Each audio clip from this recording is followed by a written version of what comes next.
And today, my video is going to be about how I not only do it for myself, but I teach a lot of my clients, our clients, on how to take your anger and reduce it from a 10 or an 8 all the way down to a 1 or 2 within 60 seconds or less, and do it repeatedly. So we always have control over our anger feelings, and we stop ourselves from doing things that we would probably regret later, whether that's yelling at someone who doesn't deserve it or overreacting on certain situations that just require some communication. You know, I'm sure you've been there too, right? Where you've probably thought to yourself, oh my God, why did I act that way? Why did I lash out that way? Why did I get so angry? So, emotionally, either, some people have said emotionally abusive. Some people have said almost physically violent. Why did I allow myself to get to that point? That's such a common thing we hear. This video is going to teach you the insight on how triggers happen so that way you can have better control for it yourself. So, as I explained the steps, let me elaborate the story. So first thing that will happen today, or not even today, yesterday, was I was at the gym. Here's the scenario. Okay, I was at the gym and I was working out with my friend, and this guy comes in and says, hey, how long are you guys going to be on the machine? And so to make a long story short, I said, it's to me and him, we got about 5 or 6 more sets. 5 or 6 more sets should take about 10 minutes.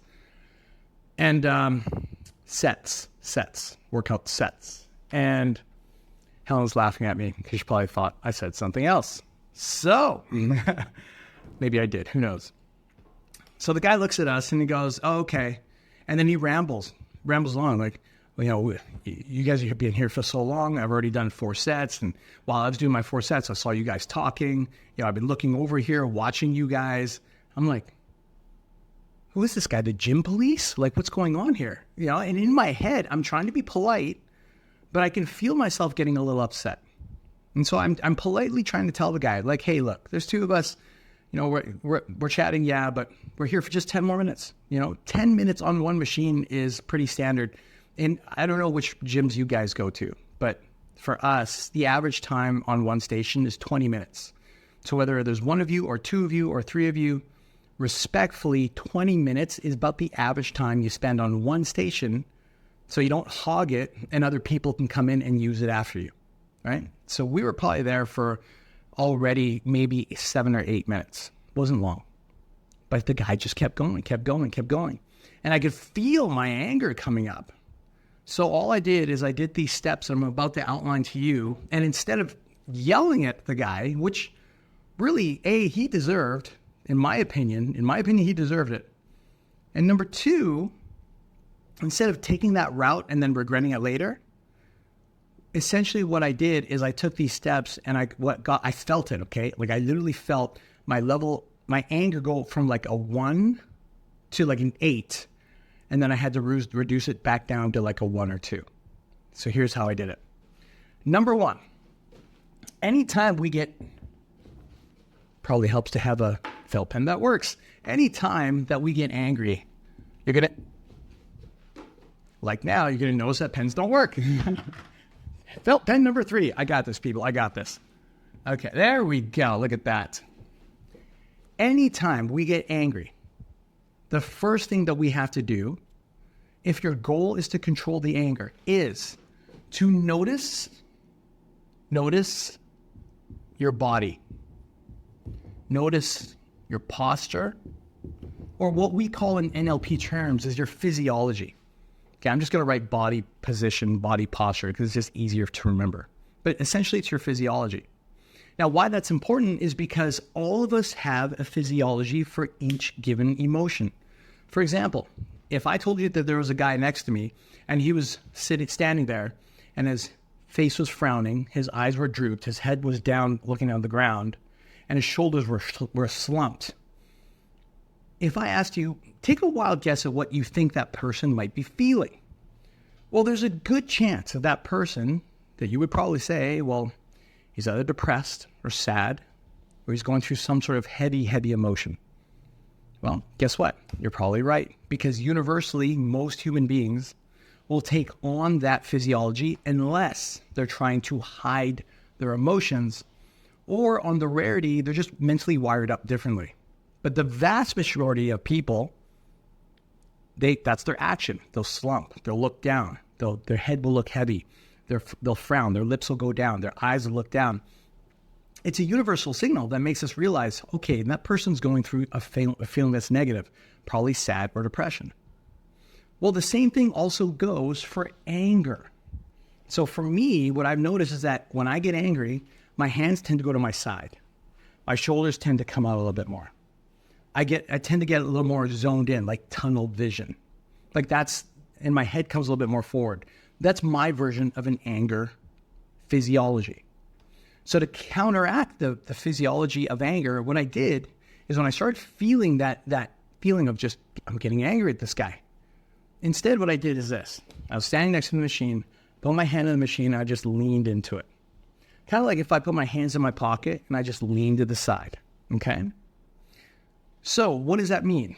What that means is that because I recognize my own physiology, I know that if I allow my hands to come out to my side and my head starts to go down, I'm going to trigger my own anger. So question to you, when you get angry, what is your body posture? What is your physiology? For some people, they start putting their hands up. Some people, they put their hands to their side. Some people, they just start making fists, whether it's in their pocket or behind them or hands in front of them. For some people, their head goes down, their eyes go up. It's different for everybody to a slight degree, but essentially, it's really important for us to be aware, for you to be aware. What's your physiology when you're getting mad? That's the first step. Just from that alone, I noticed that just by leaning on the machine and just I was being very respectful to the best of my ability. And I allowed this guy to speak and complain for about a good 10, 20 seconds. I noticed that just by leaning, it already took my growing anger from like an 8 all the way down to maybe a 6 or a 5. I could feel that. It was just less assertiveness. My head was less hot, if you want to put it that way. Step number 2, if you want to avoid getting angry so you can make better decisions, is notice when it comes to your vocabulary, avoid the need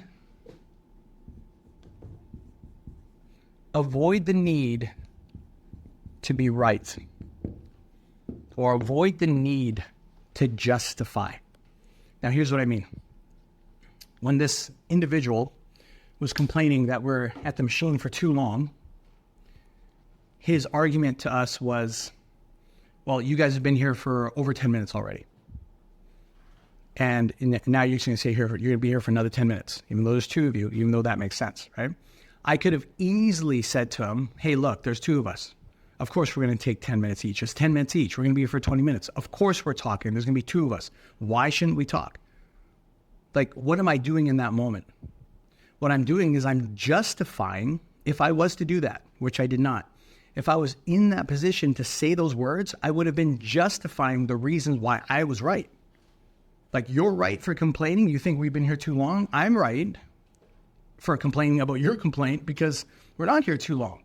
So it would have been basically ego versus ego, or not really fact against not really fact. And I say not really fact because was anybody carrying the time during that moment? No. Were we both kind of guesstimating how long we were there? Yeah. Was he guessing at what we were doing? Like, he presumed that we were sitting there talking the whole time, which I obviously disagree with because, you know, I've got a 46-year-old body that I'm proud to say looks more like a 30-year-old. You don't get that just by sitting there talking. You got to work, right? And I was with my friend, so of course we're going to take time to talk. So I could have gone that route, and with his questions or his statements, I could have countered, but I didn't do that. Avoiding the need to be right basically means you don't make yourself wrong. It just means that you have an opinion and you stick to the opinion. No matter what they say, either be silent or stick to your opinion. And don't change it, don't justify nothing. So he, for example, kept saying, well, you guys have been here for a while, you know, other people are trying to get here, they're trying to work out fast so that way they can get to work because people are busy. They're just, like, he was just kept going on. So I looked at him and I said, as I leaned against the side of the machine, I said, 10 minutes.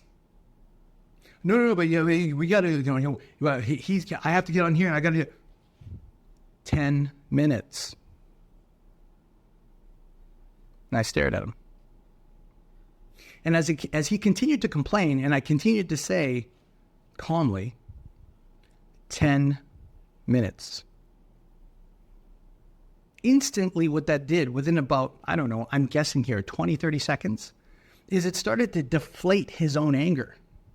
It started to take away his power to try to get us charged up because he could tell, okay, I'm not getting anywhere with this because the guy just keeps saying 10 minutes. Now, mind you, I was not rude. I was not getting physically aggressive. I was not getting verbally aggressive, to my knowledge. I simply just looked at him and I stuck to my statement, 10 minutes. So what happens in that moment? Why avoid trying to be right? Because the one thing that increases anger for most people, especially if there's an argument that's going back and forth, is usually when one person's trying to be more right than the other. And in the past, I've tried that, and sometimes it's required, okay? If your friend is playing with a gun and he's playing Russian roulette, and he's like, oh, look, there's no bullets in this chamber, there's no bullets here, ha, ha, ha. And you can see there's a bullet in there. No. You tell him, no, give me the gun. There's a bullet in there. You are going to die. If it's life or death, then okay. If you're trying to save someone's life or your own, there's going to be a need to be right. But if this is just like the gym, a workout station, like, come on. There's not necessarily a need to be right? And that's why this is so valuable, because by sticking to your side of your belief system, by calmly repeating it and not chasing what that other person's trying to tell you, all you're doing in that moment is you're reinforcing what you believe in verbally without saying so much. And that drives other people crazy. When you're not chasing the need to be right, it deflates, it diffuses their need to get more angry. Sometimes it can increase anger. Okay, so nothing's perfect, but more often than less, most people they'll stop chasing the need to be right because they're not getting the reaction out of you that they normally would get from someone else. So by them starting to lower their aggression because they can't make you mad because you're showing emotional control, automatically that'll start to lower your aggression as well because there's nothing to get mad about. Like, that guy started getting confused and frustrated. He was no longer angry. And my friend wasn't angry. And I was leaning against the machine, so I wasn't angry. So if nobody's getting angry, what's the point of getting angry? It sounds so simple, I know. And it does take a little bit of practice, but I'm telling you, use this methodology in attacking your own anger. And I'm telling you, it will help you. It will serve you more than less. Because this is something I had to learn because I used to get mad all the time. And I got it from other people before me that knew so much better than I did. So I'm just passing down to you the knowledge that I've applied to my life that has worked successfully well. Not perfect, okay? Not perfect. But 8 out of 10 times, 9 out of 10 times, this has done more good for me and way less in terms of getting angry. All right? Now, so we covered how to act, like how to position your body. Number 2, talking about vocabulary. Don't chase the need to be right. Just stick to your belief. And don't have 20 different beliefs or else it turns into an argument. Pick your one most valuable belief that serves you in that moment, but also puts you in a position where you could be right. Like you're within the agreement. You're within the binding agreement of whatever you're in. In that case, being at the gym, it's a verbal agreement that when we're in that gym at one station, 20 minutes is allowed per station. My argument was that we were barely there for 10. So instead of saying, hey, we're barely there for 10 minutes. We got 20 minutes. We got all, no, just 10 more minutes. We need 10 minutes. Okay? Now, once you get to that stage, the third stage becomes easier. And it's something that we refer to in NLP called the reframe. Now, there's all sorts of reframes. There's visual reframe, kinesthetic reframe, auditory reframe. Let me chunk that down for you. What does reframe actually mean? It just means looking at something from a different perspective. Like if I point this felt pen at you and you see this, you'd see something very different if I turned it this way. Visually, you'd see something very different if I turned it this way, right? The same thing can be done when dealing with individuals. So when this guy came up to us and started talking, at first I saw him as a young adult. He looked like a guy who was probably in his mid to late 20s. He's Asian, so maybe he's 30 something, looking 20, who knows, right? But he looked young. He looked younger than me. But I saw him as an adult. And as I got a chance to interact with this individual and calm down my own nerves, I realized that there was no physical threat. Like he wasn't acting violent. He wasn't acting overly aggressive. He was just very passive aggressive. So he's doing a lot of talking, but he wasn't physically trying to hurt us, which in my brain tells me, okay, there's really no real threat here. So there's no need for me to get mad. And that's why I was able to get through the first two. By the time he walked away from us, I had already done number 3, which is the reframe. In this case, I looked at him as a visual reframe. And how I did that was, as he started to walk away, I looked at him and I thought to myself, what does he remind me of? What does he remind me of? And what my brain said to me is, he reminds me of a kid who just got into an argument with his girlfriend or his mother. Not being rude, not being disrespectful, but that's exactly what my brain said. This reminds me of a child who's not getting what he wants, whether it's from his girlfriend, his buddy, or maybe his mother. And I say that in reference because I remember when I was young, when I didn't have these skills on how to handle my emotions, I would act in a very similar way as this kid did. I would get temperamental. I would lash out at other people. I would say things that I really shouldn't be saying. But really, it wasn't the person or the people in front of me. It was the fact that I had some issues regarding someone else that wasn't even in the room that I kept thinking about and repeating in my head over and over and over and over again, which spiraled my negative emotions lower and lower and lower. And once I hit emotional rock bottom, or close to, I would then lash out at anybody else that I spoke to. Everybody else was doing something wrong. Nothing was ever going right. People are stupid. Like that, all the dumb things that I said in my head was starting to show up physically. And so what I did is I looked at this guy and I thought, he reminds me of a kid. He reminds me of a kid who just got scolded by his mother, or who got broke up, who got dumped by his girlfriend. Maybe the kid got dumped, you know? Which, what does that do? What that does is when you create a mental reframe, no matter how you pick it apart, the bottom line is that it takes away the edge, the pressure of your brain believing this person wants to attack me. This person wants to attack me. It takes that visualization in our heads and it pushes it away.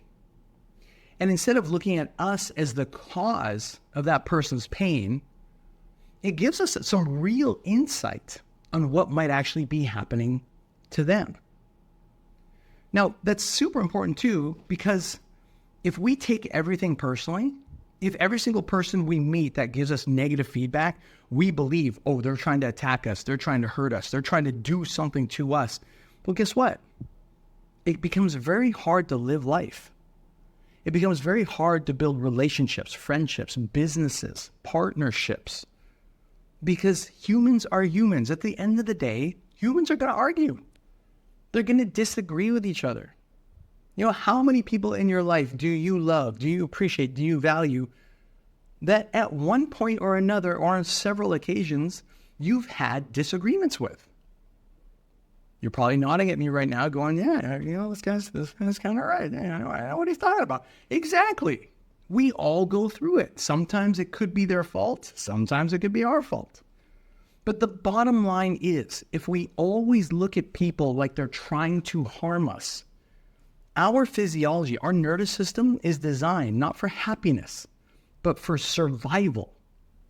So if we're believing that these people are going to hurt us, if that's their intention, we believe that's their intention, what do you think our mind and body is going to do? Well, instantly, that's going to want us to start pushing these people away. And if we push away people that we love, what happens to us? We end up feeling lonely, rejected, hurt, alone, scared. And what does the mind do when it goes into fear mode or scared mode or alone mode? Those, in essence, have a connection to sadness and depression. In NLP, what we've learned is that sadness, or you can call it depression, and anger go hand in hand, kind of like this lid to this felt. They're a piece of the same part, or the same pie, if you want to call it. And the challenge is that if our brains spend too much time in sadness, what ends up happening is that it goes back into anger, and anger becomes the peak emotion. So that's why sometimes people become angry out of nowhere. The brains will be angry for a while. And after some time, it could be a few hours, days, weeks, sometimes months, eventually their brain will go, okay, I'm exhausted from this. Getting tired is just too tiring. Getting angry is too tiring. Getting angry is too tiring. And what will happen? It'll revert over to being sad again or depressed. And if it goes through depression or sadness for too long, guess what happens? Brain doesn't like that. It's uncomfortable. So it goes to anger. Why does it go to anger? Because anger is an active emotion. It's an energetic emotion. It at least tells us, hey, we've got this negative feeling inside of us. At least we can go do something with it. We can do something about it. It makes us move. Not necessarily in the best way, of course, but it makes us move. It makes us feel like we're doing something about it. Whereas when it goes back to sadness or depression, what do people do when they're sad and depressed? They sit there. They sulk. They stare at the window. They listen to really sad music. They look at old photos and videos of the person that used to make them upset that they once loved or still do love. They sit there on the couch or in the bed reminiscing memories of all these people that they love but feel so hurt by them. It's an inactive emotion. The brain hates that, not for long periods of time. It can't handle it. And that's why it's so important to get to this point of reframing, because if I didn't reframe, what do you think is going to happen the next time I see this guy at the gym? Well, if I got through these first two, but I didn't handle the third one, what would have happened is the next time I see him, maybe I'll get mad. Maybe I'll go in defense. Maybe I'll want to fight the guy. Maybe, I don't know. But I'm not going to be this calm, right? But by reframing him as like, oh, he's just an angry kid. Mom probably just gave him shit. Girlfriend probably slapped him. I don't know. Maybe he just got broken up. He looks too young to be married. He's just dressed kind of like a student. You know, big headphones, backpack type of thing. I'm judging. I'm being totally judgmental here, but I don't know. I have to take a guess, right?